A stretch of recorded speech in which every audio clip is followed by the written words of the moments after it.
How to add fade in and fade out effect on Capcut PC. Hi guys, in this video I'm going to show you step by step that how you can add fade in and fade out effect on Capcut PC. So let's dive in. So first open up your Capcut app and then you have to go to this media section and import a project.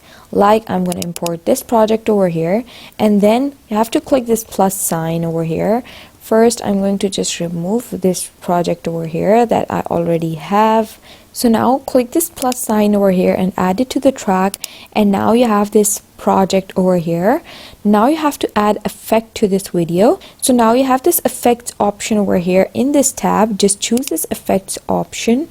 So once you choose this effects option, you have to choose this video effects option and then click the search bar over here and search for fade in and then press enter.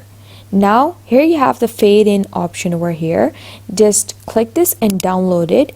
Now you have this pro feature available. You can also choose to join the pro version and choose this pro feature. You have many fade in and fade out options over here after you search for. I'm going to add this one over here.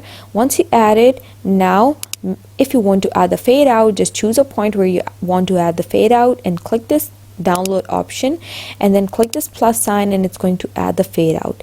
Now if you go back and play the video, it's going to use the fade in effect over here. And now if you want to use the fade out one, just come over here to the end, and here you can just see it's going to use the fade out option once it reaches that point. And that's how you use fade in and fade out effect on Capcut PC. Thanks for watching.